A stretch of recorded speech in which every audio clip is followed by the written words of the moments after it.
Hi guys, Luck4K and welcome back to the FIFA 17 Team of the Season Player Review. Today we're going to be reviewing the 88 rated Polish Anderlecht striker whose name I just cannot pronounce and I'm not going to even attempt to pronounce.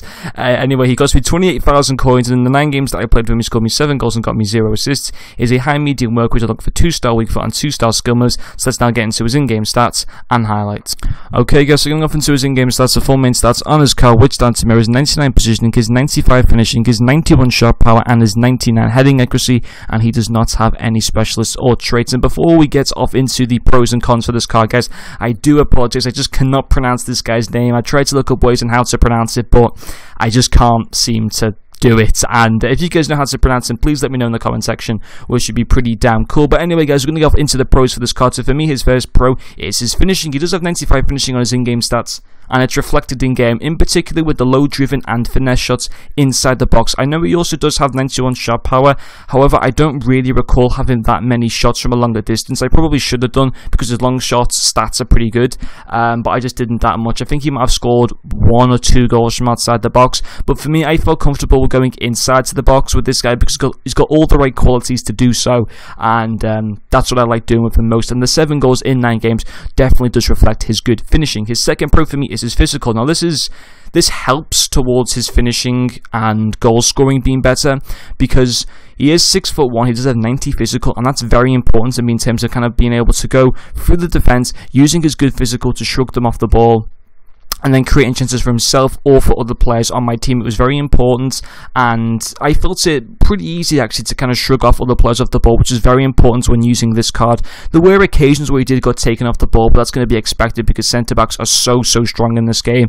But a lot of the time though, he was able to fight them off, which I was very pleased to see. And then his final pro for me was his positioning. He does have 99 positioning on his in-game stats, which is the highest that you can. That's the highest possible stat that you can get, 99. And that was once again definitely reflected. He does have a nice high medium work rate, which is very important, so he doesn't sit back. And also when your team's coming on, for example, a counter-attack, he's going to be up there, so you can play the ball to him. If you want, maybe you can go and take on the rest of the team, or you can kind of use his good physical to hold up the play and just basically shield from like other players, and then get your other team up the pitch so then he can make passes towards those. And you can do it like that, but in general his positioning was very good, and I think that's also kind of showing the results of his 7 goals in 9 games. So in general his finishing, physical and positioning were very good. His pace was pretty decent as well. His acceleration wasn't fantastic, but his pace over a long distance was relatively good. However, it wasn't good enough to put it down as a pro. His passing, couldn't really say much on it. I literally can't comment on that. I mean, I was just literally making short passes, which were fine when using him.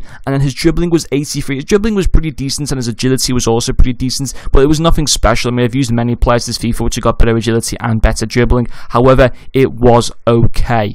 And then in terms of his cons, it's a pretty big con. I mean, well, the other thing I want to mention first is he is from the Pro League and is Polish. You could play him in a Bundesliga team of Lewandowski, I suppose, or you could play him with some legends if you're on the Xbox side, or you could put him into a team like I've done for the Pro League, which might cost you about 100,000 coins, so you're going to be getting a very nice Pro League Team of the Season's team, basically. So he can kind of fit into teams relatively easy. However, he couldn't really fit into a BPL team on like full chem. That's going to be very hard to do so.